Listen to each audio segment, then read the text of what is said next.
Hey there guys, this is Richard, your host, with another marvelous video. Batman is typically known for his unwavering commitment to justice and his mission to rid Gotham City of crime, and not criminals. However, beneath the cape and cowl lies a complex character, whose actions and traits have occasionally led him into morally ambiguous territory. In this video, we'll explore Batman's 27 darkest moments from animated shows, examining the vigilante's willingness to operate outside the law, his psychological complexity, and his encounters with adversaries that challenge his moral code. We'll also dive deep into the impact of his secretive nature and how it's affected his relationships with allies. So, let's bring the darkest moments of Gotham's Dark Knight out of the shadows. Before we go into our explanation, we have a very small request. If you like our content, please support us by subscribing to our channel. This is a small click for you, but for us, it means a lot. Thank you. Let's begin. Bots, advanced drugs, psychological profiling.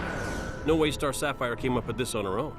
I did this to you. Batman's contingency plan, Justice League Doom 2012. So, we know how Batman can be a bit pushy sometimes when it comes to doing what he wants, be it stopping Joker, getting his back broken by Bane, or trying to take down Superman with kryptonite. So, of course, a guy who has a rogues gallery full of menacing dudes like Joker and Ra's al Ghul must have contingency plans for his own superpowered friends in the off chance they chose to go rogue. People like Martian Manhunter, Wonder Woman, and Green Lantern can create a massive headache in such situations, let alone Superman. In the 2012 animated movie Justice League Doom, Vandal Savage chose to create a whole new world and make the world great again by exterminating 2/3 of the world's population. Of course, he had to ensure that there was no one left who could incapacitate him, meaning the Justice League of America. So, Vandal Savage hired a few big bad guns like Bane, Metallo, Mirror Master, etc., and gave them the contingency plans for each of the JLA superheroes. And yes, he'd stolen these plans from the archives of none other than Gotham's watchful protector, the Silent Guardian. But while Batman's plans were non-lethal, Savage altered them to make them deadly for the heroes. The villains, now calling themselves the Legion of Doom, began targeting their heroes. Bane takes down Batman after exhuming the graves of Thomas and Martha Wayne. He traps Batman in the grave and buries him alive. Martian Manhunter is given a drink laced with magnesium carbonate, a highly combustible substance which comes out of Martian Manhunter's body in the form of sweat and blood, keeping the fire alive his only weakness. Cheetah takes down Wonder Woman by infecting her with nanomachines that make her see everyone around her as Cheetah. And under the influence of Cheetah, Diana almost kills Cyborg. Flash also gets lured into a trap by Mirror Master, who attaches a bomb on Flash's wrist, which was set to detonate if he tried to remove the bomb, killing everyone around. Star Sapphire organizes a fake hostage situation where Green Lantern fails to save anyone, thereby bringing his morale down. And as for Superman, well, Metallo shoots a kryptonite bullet straight into his chest.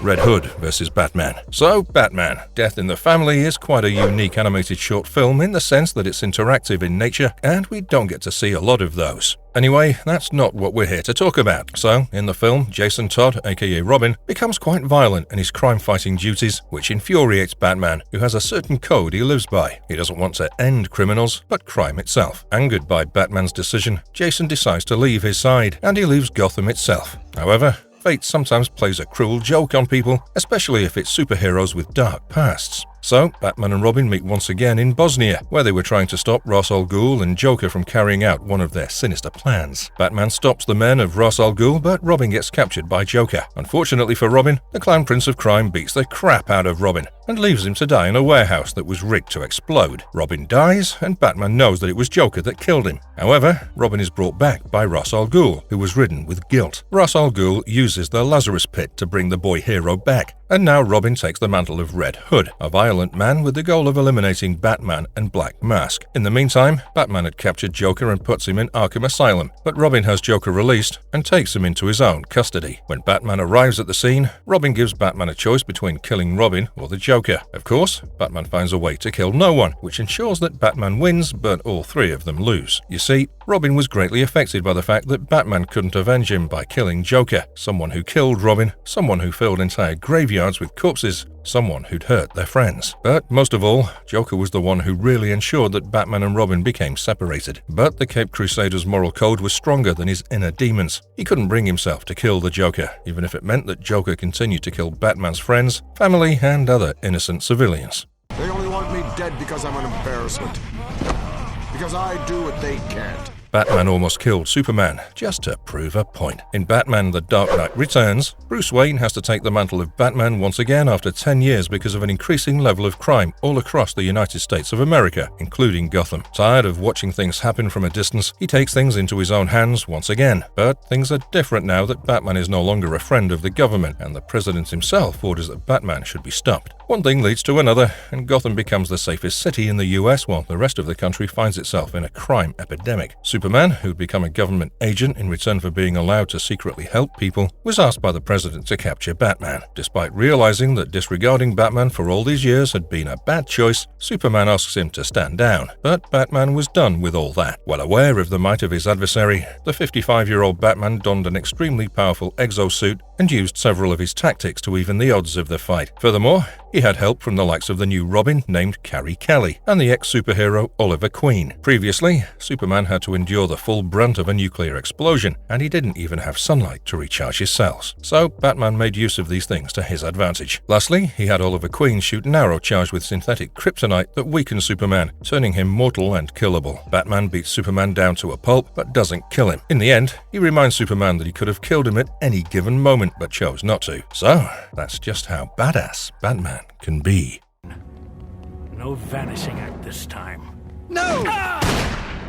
Batman obliterated the trust of his closest ally. In Over the Edge, the 11th episode of the new Batman Adventure series, the Scarecrow launches an assault on Gotham City Hall, which obviously leads to a frantic showdown. Batman, accompanied by Robin, grapples with the Scarecrow's henchmen while Batgirl embarks on a solo mission to confront Scarecrow himself. Well, you don't become a member of the Bat family if you don't have guts. However, Batgirl's confrontation takes a terrifying turn when she mistakenly attacks a decoy fashioned from the Scarecrow's clothing. This mistake left her vulnerable and gave Scarecrow enough time to strike her down with his staff. In a heart-wrenching moment, Batgirl plummets from the building and lands on the hood of a police squad car carrying Commissioner James Gordon and Detective Harvey Bullock. Commissioner Gordon rushes to Batgirl's side and instructs Bullock to call for immediate medical assistance. Tragically, as Batgirl weakly addresses Gordon as Dad, he discovers the shocking truth. The fallen hero is none other than his own daughter, Barbara. Seconds later, Batgirl succumbs to her injuries. As Batman descends onto the scene, Gordon's grief and anger intensify. He confronts Batman, feeling betrayed that he was never informed about his daughter's secret life as a crime fighter. Gordon, overwhelmed by his loss, lays the blame for Barbara's death squarely on Batman's shoulders. Tensions escalate when Bullock, believing Batman to be responsible, aims his gun at the Caped Crusader. Only Robin's intervention prevents the situation from further spiraling down, allowing Batman and Robin to make a hasty retreat. Back at Wayne Manor, Bruce Wayne, Tim Drake, and Alfred try to deal with the devastating loss of their dear friend Barbara. But their loss is almost nothing compared to the loss of Gordon, who not only lost a daughter that night, but also his close friend, confidant, and ally. I'm afraid there just isn't enough speed force to go around.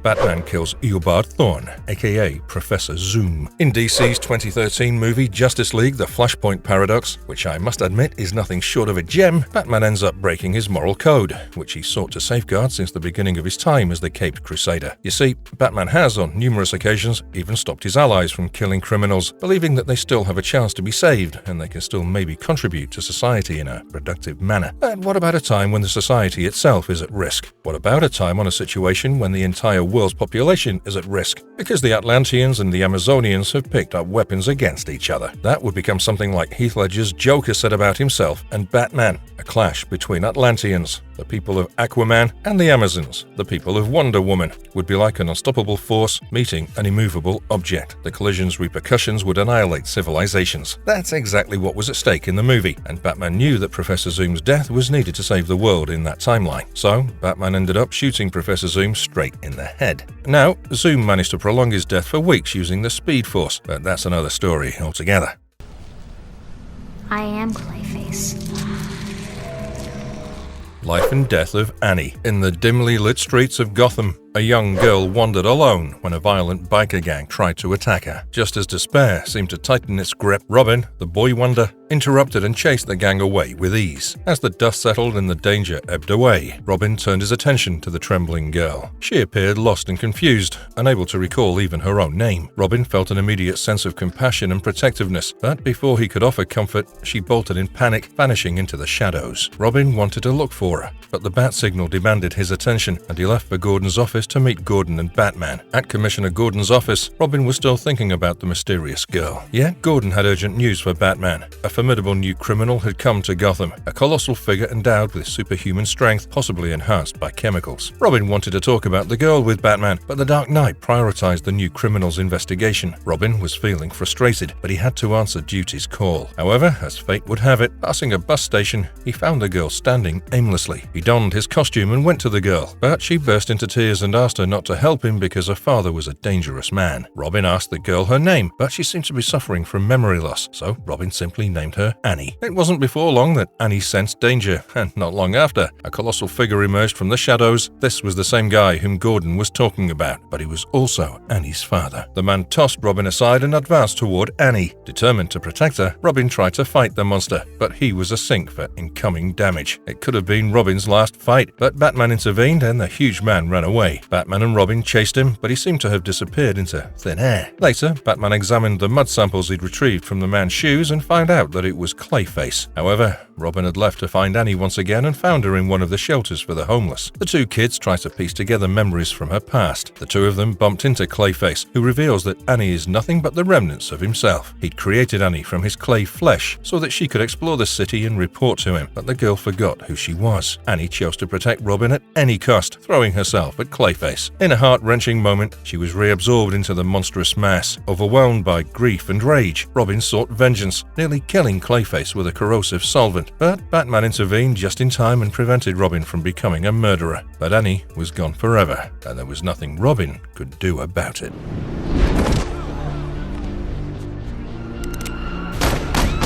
Batman was responsible for letting Joker do what he does. In Batman: The Dark Knight Returns Part 2, after Joker killed an entire audience, Batman became convinced that the Joker had to be stopped at all costs, maybe even killed. He followed the breadcrumbs left by Joker to a nearby fairground. In his relentless pursuit, the Joker, donned as Captain Clown, callously took numerous lives, leaving unsuspecting bystanders in shock and despair. Gotham's vigilant protector managed to corner his archenemy in a dimly lit tunnel. The Joker, though partially blinded by a batarang, displayed an eerie indifference to pain, which was the result of years of toxic abuse. It was a stark reminder of how Batman's unwavering commitment to his no-killing code had allowed the Joker's reign of terror to persist. Joker realized that his ultimate victory would lie not in taking lives, but in pushing Batman to the brink of losing control. With a typical Joker grin, he taunted Batman and launched a relentless, brutal assault, leaving Batman grievously wounded. In a final act of desperation to tarnish Batman's reputation, the Joker realized that witnesses had entered the scene, a couple seeking a romantic evening in the love tunnel. He saw an opportunity to frame Batman as a monster, just as he was perceived. As the witnesses screamed and fled, the Joker, knowing the game was up, broke his own neck, thereby committing suicide, and he did kind of have the last macabre laugh. Yet, this left an indelible mark on Gotham. Batman's adherence to his no-killing ethos had inadvertently prolonged the Joker's reign of terror, leading to countless casualties and destruction. The line between traditional notions of good and evil, right and wrong, became blurred in the eyes of the public. In the end, it seemed that the Joker's greatest achievement lay not only in sowing chaos, but in corrupting Batman himself, casting a shadow over the very ideals he'd sworn to protect. Do you think Batman was responsible for the people's deaths by letting Joker live? It's an operating table. And I'm the surgeon. Batman as a ruthless surgeon. Batman: The Dark Knight Returns Part 1. 2012. After the tragic loss of his protege Jason Todd, Bruce Wayne decided to hang up the Batman mantle. A decade later, in mid-1986, Gotham City had plunged into chaos, overrun by crime, and terrorized by a ruthless gang known as the Mutants. Inside the Gotham City Police Department, the mutant leader brazenly murdered the mayor during negotiations. Commissioner Gordon, in a calculated move, allowed the leader to escape through a sewer outlet. Batman, however, confronted the mutant leader in a mud pit where the playing field was leveled. The mud negated the leader's physical advantage, and Batman emerged victorious. Witnessing their leader's defeat, the mutants splintered into smaller factions, with one group transforming into the Sons of Batman, a vigilante force of their own. Batman uses his medical knowledge and blends it with his martial arts skills to ensure that the mutant leader goes down. He first struck the mutant leader's weak points and joints to ensure that he was always hurting during the fight. Next, Batman slashed him just at the right spots above his eyes, which made the blood drip into his eyes, thereby diminishing visibility. He then went on to hit the nerve bundle of the mutant leader's deltoid. It didn't hurt him, but left his left arm temporarily paralyzed. In the end, just before wrapping up the fight for good, Batman says to the mutant leader, "You don't get it, son. This ain't a mud hole." It's an operating table, and I am the surgeon. To be honest, this is one of the most sadistic things Batman has ever said. What makes it more gruesome is that Batman broke the dude's hand and leg while he said what he said. What'll happen to Apocalypse when 500 go off simultaneously? Batman is way smarter than Darkseid. While investigating a submerged spacecraft, Batman's boat is accidentally wrecked by a young girl emerging from the water. Unbeknownst to her, she unleashes her Superman-like Kryptonian powers upon the city, inadvertently causing havoc. Superman arrives to rectify the situation, allowing Batman to eventually expose her to kryptonite, weakening her both physically and mentally. With Superman's assistance, they learn the girl's true identity as Kara Zor-El, the niece of the late Lara and Jor-El, which means that she is a cousin to Superman. Meanwhile, in Apocalypse, Darkseid becomes aware of Kara's presence on Earth and orders Granny Goodness to bring her to Apocalypse, considering her as a potential leader for his band of female warriors called the Female Furies, of which Big Barda was once a part. 2 months later, during a visit to Themyscira, Batman and Superman discover Kara missing. Darkseid had orchestrated an attack as a diversion to facilitate Kara's kidnapping by Granny. On Apocalypse, she undergoes brainwashing at the hands of Darkseid, transforming into the ruthless captain of his honor guard. Batman, Superman, and Wonder Woman seek the aid of Big Barda to reach Apocalypse. Batman, on a separate mission, locates Darkseid's supply of Hell Spores, the source of the fire pits on Apocalypse. A confrontation between Batman and Darkseid ensues, where Batman threatens to activate the Hell Spores. Now, one Hell Spore is enough to destroy an entire planet, so if 500 of them were activated, Apocalypse would have turned to dust. Initially, Darkseid refuses to believe Batman, but the Silent Guardian throws the encrypted key on Darkseid's face like it was nobody's business. Batman then issues an ultimatum: release Kara and vow to leave her in peace, and in return, Batman will deactivate the spores. Well, Darkseid had little choice but to concede.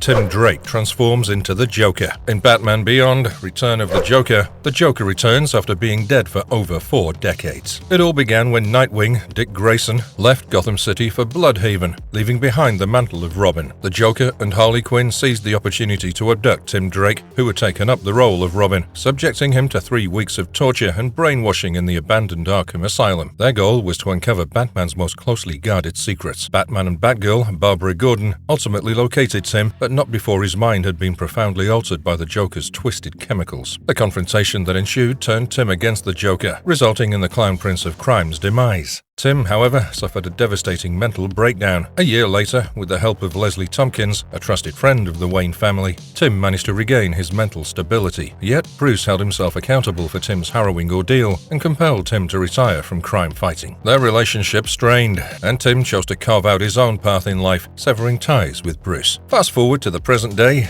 Terry, the new Batman, is drawn into the mystery when he confronts Tim about Joker's curious reappearance. In a shocking twist, Tim incapacitates Terry with an electric shock, revealing that he'd physically transformed into the Joker. The maniacal villain reveals that he'd encoded his consciousness into a microchip, using advanced genetic technology hidden behind Tim's ear. This allowed him to cheat death by seizing control of Tim's body.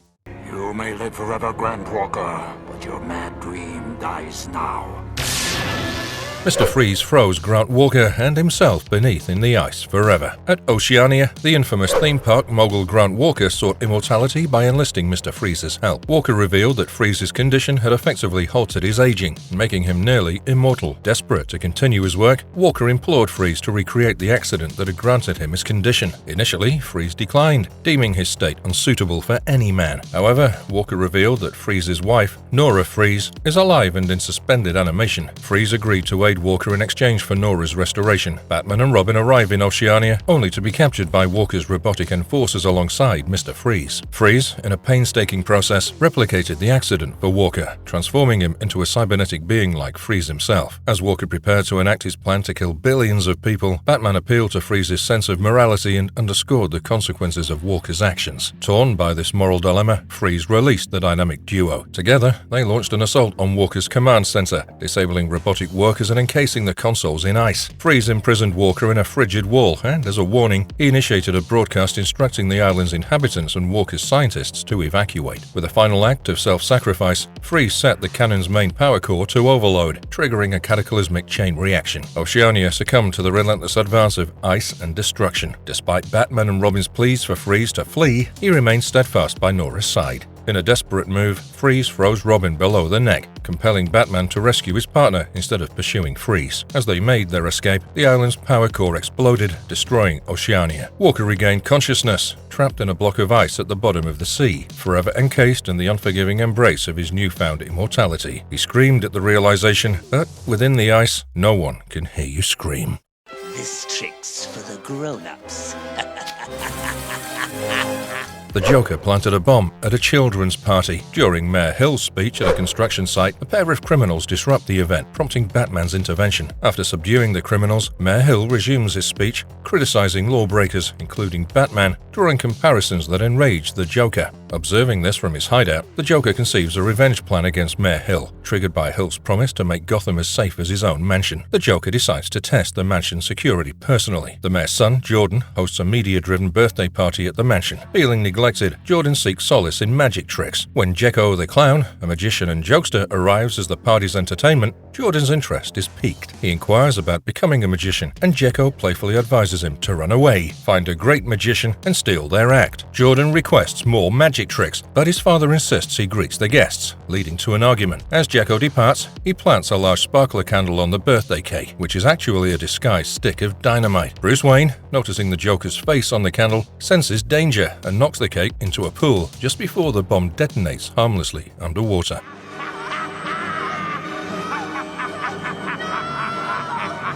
Ra's al Ghul almost drowned his daughter in the Lazarus Pit. In the two-part episode called The Demon's Quest from Batman the Animated Series, Ra's al Ghul puts Batman through a series of quests to find out if he was a suitable match for Talia, Al Ghul's daughter. This dude puts Batman up against a Black Panther, but Batman, being Batman, uses a sleeping gas capsule against the beast and survives with little effort. Anyway, the journey leads him to Ra's al Ghul's Himalayan stronghold, where the villain admits that it was all a ruse to test Batman and offers him Talia's hand and the chance to become the king of the world when Ra's conquers it. However, Batman refuses, and Ra's al Ghul declares him an enemy. But before he could be killed, Ra's al Ghul coughs violently and falls. Talia says that he must be put into a Lazarus pit, and that's what they do.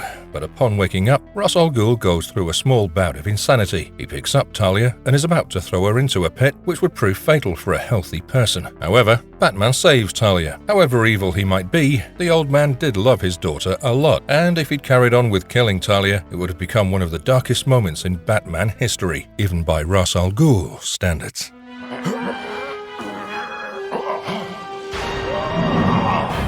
The Grim Tale of Dr. Destiny. John Dee, a low-level LexCorp employee, was discovered guarding smuggled weapons in a company warehouse during a Justice League sweep. Subsequently, he was arrested and incarcerated at Stryker's Island. In prison, Dee volunteered for an experimental ESP machine known as the Materiopticon. Although he maintained a facade of a model prisoner and enjoyed good relations with the warden and guards, Dee nursed an intense inferiority complex. His desire for power, driven by a longing to defeat the Justice League and earn the admiration of fellow supervillains, festered within him. When his parole was denied and his wife Penny announced her new relationship, Dee's fragile psyche snapped. During a prison mutiny, Dee entered the doctor's lab and subjected himself to the full force of the ESP machine. Initially, it left him in a catatonic state, but upon awakening, he discovered he possessed extraordinary extrasensory abilities. Breaking out of prison, he set his sights on Penny, invading her dreams and adopting the moniker of Dr. Destiny. In a twisted act, he mentally tormented her, driving her into insanity, which ultimately proved fatal. Dr. Destiny then delved into the dreams of Flash, Superman, John Stewart, and Hawkgirl, ensnaring them in their worst fears. John Jones, using his telepathic abilities, rescued his teammates one by one. Together, they engaged Dr. Destiny in their dreams. Meanwhile, Batman tracked down John Dee in the same LexCorp warehouse where he'd been apprehended previously. Unable to penetrate Batman's mind, Dee attempted to inject the Dark Knight with a sedative. However, a twist of fate saw Dee accidentally overdose himself while clashing with Batman, trapping him within his own nightmarish dreamscape.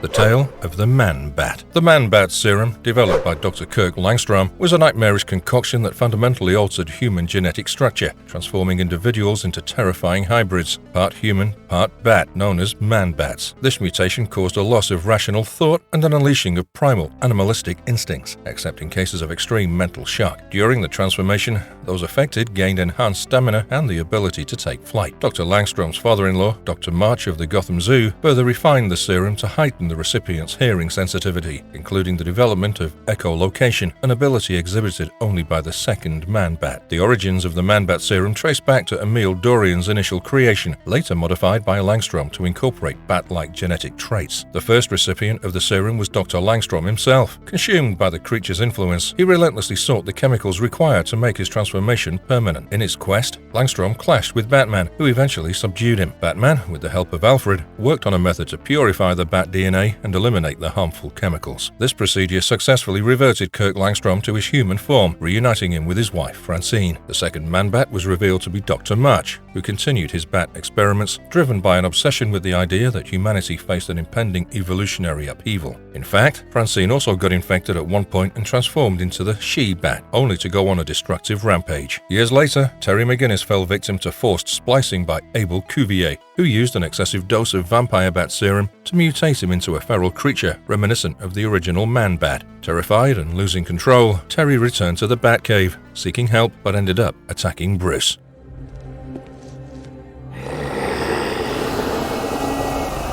The Vampire King Dracula almost married Batman's girlfriend. Escaping from Batman, the Penguin finds himself in Gotham Cemetery, where he injures his hand and inadvertently resurrects none other than Dracula, the ancient vampire king whose body has been relocated to Gotham City after his so-called demise. To ensure his survival in the modern world, Dracula bites a hapless watchman, transforming him into a vampire servant. Dracula then compels Penguin to serve as his guardian during daylight hours. As night falls, Batman witnesses a series of vampire attacks but chooses to prioritize his responsibilities as Bruce Wayne by hosting a corporate gathering at Wayne Manor. Unbeknownst to Bruce, Dracula arrives in the guise of Dr. Alucard, a cultural anthropologist studying Batman, and becomes captivated by Vicky Vale, a reporter who happens to be dating Bruce. Recognizing Dracula's true identity and the rise of the Lost Ones, citizens transformed into vampires, Batman decides to take action. Batman, determined to stop Dracula, confronts him in a catacomb beneath the cemetery, where he simultaneously cures and frees the Lost Ones from Dracula's control. Batman rescues Vicky, disrupting Dracula's resurrection ritual. As the Vampire King closes in, Batman uses a vaccine to counter the vampirism and gains the upper hand. However, Batman lures him into the Batcave, where Alfred intervenes by injecting Dracula with the vaccine, which proves ineffective against a natural vampire. With Dracula still in pursuit, Batman uses a solar energy device to incinerate the vampire, reducing him to ashes and bones. Send the Furies to capture the invaders. I will deal with them myself. Batman was once Darkseid's loyal servant, and Lex Luthor was Batman's. In Justice League Dark, Apocalypse War, we saw a mighty shift in the loyalties of both heroes and villains, which blurred the line between the two opposing sides, which is a common theme in many DC stories. After Darkseid's repeated attempts to conquer Earth, the Justice League hatches a plan to infiltrate Apocalypse and defeat Darkseid once and for all. They leave the Teen Titans to safeguard Earth while they embark on this dangerous mission. Their mission takes a jog to the left as the League is overwhelmed and defeated by the Paradooms, fearsome hybrid creatures forged from parademons and Doomsday, who were further fueled by Superman's own Kryptonian DNA. The battle claims the lives of many heroes from both the League and the Titans, while the survivors are subjected to Darkseid's ruthless enslavement, including Batman, who becomes nothing more than a pet to Darkseid. 2 years later, Earth languishes under Darkseid's rule, with devices called Reapers drilling into the planet's core to extract the magma. Throughout the first half of the story, Batman uses Lex Luthor as his servant, chastising him and threatening him with dire consequences if he failed to abide by what Darkseid wanted. Lex finds himself in a very precarious position, where he was serving someone he hated all his life. And as for Batman, he almost tried to kill Damian Wayne, his own son.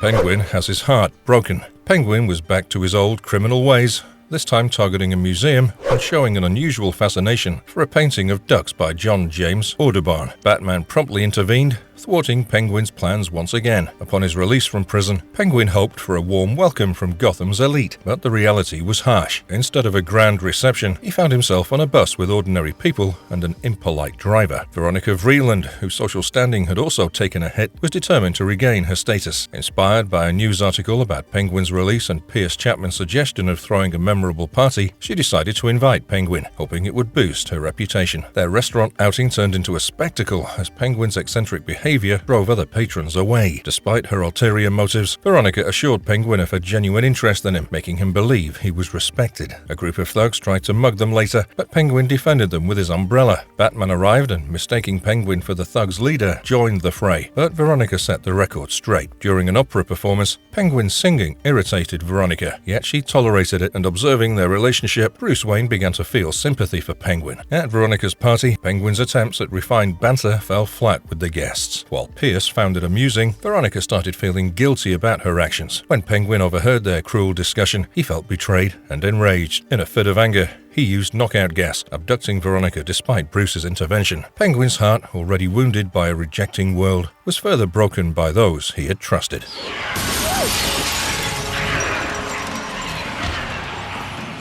Terry's transformation into a wild creature. Terry was investigating a gene splicing incident at the Chimera Institute. He noticed the bizarre experiments and the two spliced teenagers causing chaos, which emboldened his doubts about someone conducting such experiments. While trying to gather information, Terry ended up captured by the Institute. Dr. Abel Cuvier, the mastermind behind the splicing, injected Terry with a mysterious DNA concoction designed to turn him into a hybrid creature. Batman, now undergoing a gruesome transformation, fought back but found himself succumbing to the effects of the DNA. In his altered state, Batman unleashed a violent fury upon the spliced thugs and eventually stumbled to Commissioner Barbara Gordon's home, where she and District Attorney Sam Young were under attack. Batman intervened, but his animalistic rage made him a danger to the people he was trying to protect. Realizing the danger he posed, Batman managed to regain control and fled the scene. Returning to the Batcave, Bruce Wayne prepared an antidote for the splicing, fearing the consequences of Terry's transformation. Meanwhile, Terry's condition worsened and he mutated further, resembling a monstrous man-bat. He's so young. Bruce, you okay? Bruce cheats nature, just like Ra's al Ghul once did. In one of the Batman Beyond episodes, Bruce Wayne reflects on pictures of important women in his life and is surprised when Talia, the daughter of Ra's al Ghul, appears in person to wish him a happy birthday. She brings a meal reminiscent of one they shared in Milan, but is met with Bruce's reluctance to eat such food given his old age. Bruce questions why she'd come, and Talia reveals that she's used her father's last Lazarus pit to regain her youth and now offers the same opportunity to Bruce. Terry, Bruce's protege, arrives at the Batcave and is introduced to Talia, revealing he knows about her and her father from Bruce's files. Talia reaffirms her gift to Bruce and mentions she'll be staying in Gotham Plaza until the following night. Terry inquires about the nature of this gift, but Bruce doesn't say much. Although he thinks Bruce would not go ahead with an act that defies nature, Terry knows about Bruce's temptation to become Batman again. Max wonders if this decision might affect Terry's own heroics. While en route to Talia's hotel, Bruce's car tire blows out. As he attempts to change it, he feels his age catching up with him. To make things worse, a group of muggers attack him, and one of them throws a woman into the street to distract Bruce while they flee. Batman arrives in response to Bruce's distress beacon and saves them. Bruce laments his diminished physical capabilities. In Talia's hotel suite, she says that he deserves a second chance due to his lifelong dedication to helping others. She proposes merging their corporations to expand their philanthropic efforts worldwide, and Bruce agrees. Bruce undergoes treatments in the Lazarus Pit, briefly losing his sanity during the process. After several sessions, Bruce appears rejuvenated, resembling a man in his 50s with partially white hair but a physique nearly as powerful as his prime as Batman. There you have it, the man had become what he once hated.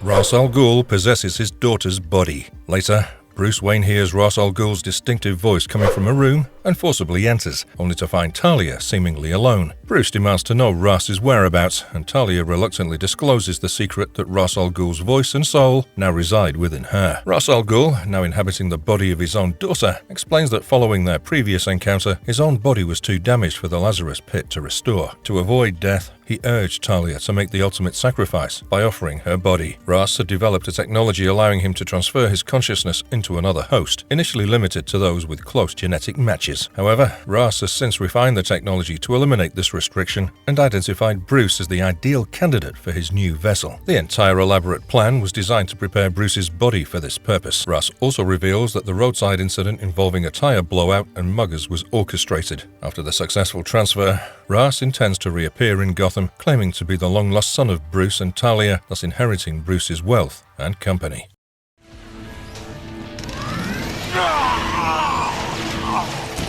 son tried to kill his own father. Paxton, appearing to be genuinely concerned for his father, Derek Powers, had sought Batman's assistance in containing and subduing Blight's uncontrollable radiation. Batman, initially trusting Paxton's plea, left Wayne Powers to retrieve the radiation-absorbing device created by Wayne Powers' scientists. However, as Batman departed, the true nature of Paxton's intentions came to light. It was revealed that Paxton had been deceiving Batman, and his loyalty to his father was not what it seemed. Mr. Mendez, who had posed as a concerned villager, was in fact one of Paxton's henchmen. Paxton had orchestrated this elaborate ruse to eliminate his father, Derek Powers. Paxton, having lost faith in his father's leadership and fearing his uncontrollable transformation into Blight, had plotted to eliminate him. He instructed Mendez to be prepared to kill Batman as well, likely viewing Batman as a potential obstacle to his plan. As the events unfolded, Paxton's true intentions were exposed, showcasing the extent of his ruthlessness and desire to take control of Wayne Powers. Clearly, in Batman stories, no one can be truly trusted, not even your biological son.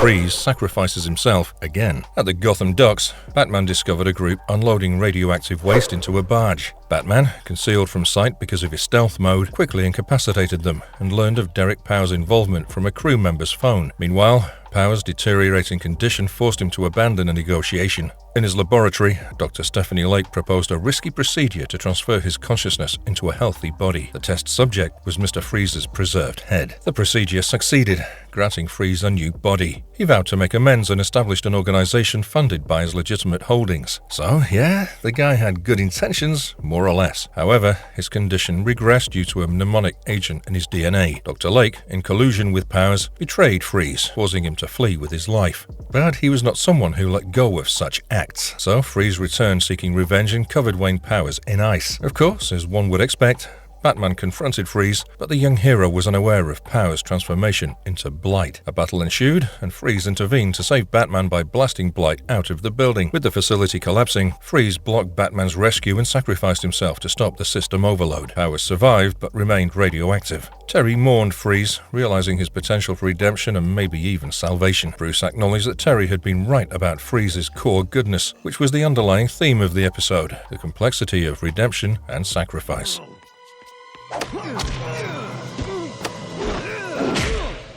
Batman's chilling meeting. In the prison hospital, a priest visits the dying criminal Moxon, who's led a life of crime in Gotham for 4 decades. Moxon finally confesses that he hired a hitman to assassinate Thomas Wayne, which inadvertently resulted in the murder of Martha Wayne. The priest demands the name of the killer, and Moxon reluctantly utters the word chill before passing away. As the priest leaves the prison, he sheds his attire to reveal Batman beneath. Tracking Chill, who's become an arms dealer catering to supervillains, Batman intervenes in a weapons deal. Chill activates a sonic disruptor, causing chaos, but Batman subdues the villains with ease. Concerning Chill, Batman accuses him of the Wayne murders, stunning Chill with the revelation. Batman removes his mask to expose his true identity as Bruce Wayne, the son of the man Chill killed. Chill attempts to resist, but Batman overpowers him, holding him accountable for his transformation into the Dark Knight. Batman realizes that if Chill survives, he'll expose Batman's secret to the villains. With unwavering resolve, Batman releases Chill. Terrified, Chill seeks refuge among the villains, confessing his role in creating Batman. The criminals turn against him, attacking Chill, who pleads for assistance. Batman intervenes, taking down the villains. However, in the ensuing struggle over a sonic disruptor, the building collapses. Everyone escapes except Chill, who's crushed under the debris. Batman approaches the dying Chill, who, before dying, acknowledges Batman's victory in the end. How dare you!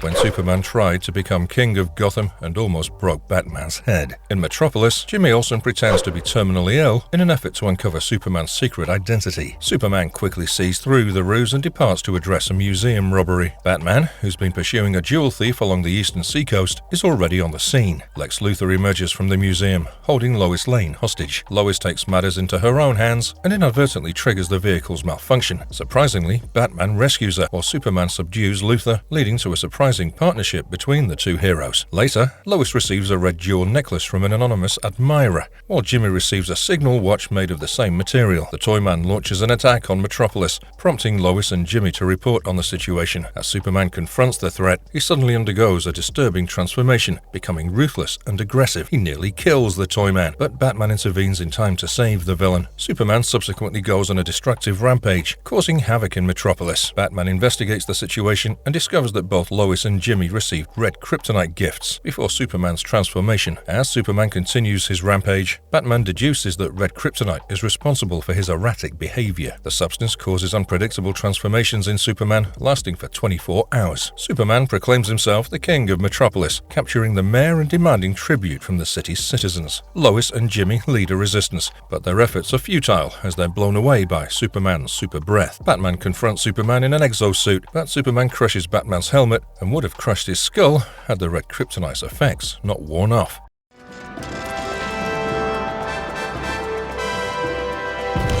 Death of Blue Beetle. Ted Kord had taken up the mantle of the Blue Beetle after his predecessor, Dan Garrett. Ted was determined to harness the incredible power of the alien scarab that had once belonged to Dan. However, despite his best efforts, he couldn't unlock its true potential. When a crisis involving his uncle Jarvis Kord threatened the safety of Hub City and potentially the world, Ted knew he had to act. Jarvis had harnessed the power of the scarab with the intention of conquering the world through his army of robotic beetles. In a moment of heroism and selflessness, Ted decided to do what was necessary. He placed the scarab in the warhead of a missile, intending to send it to someone worthy who could wield its power for good. Riding the rocket into the sky, Ted detonated it at the cost of his own life. Batman, who had worked alongside Ted in the past and witnessed his sacrifice, understood the weight of that moment. He knew that Ted's legacy was one of bravery, selflessness, and the unwavering pursuit of justice. Ted had given everything to ensure that the scarab's power would not fall into the wrong hands.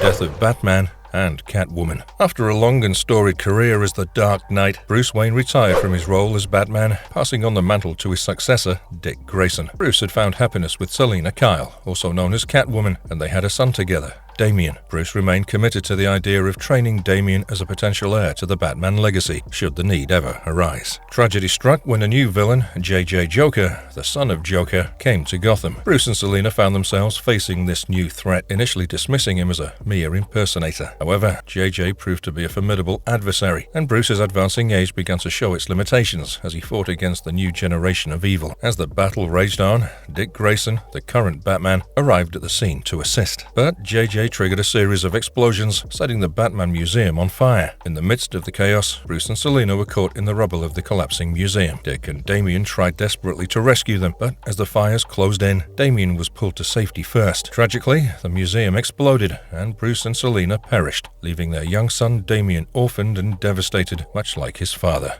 Marvelous verdict. Clearly, Batman has sacrificed a lot for his code. While he may not seem like someone who cares a lot about his own honor and image, he has invariably stood by his set of moral standards. To me, he's one of the greatest superheroes, or maybe one of the greatest characters that pop culture has ever had the grace of knowing. But that's just one man's opinion. What do you think? And if you liked our content, don't forget to leave a like and subscribe to us if you haven't already. Have a good one, and be safe. Thanks, everyone.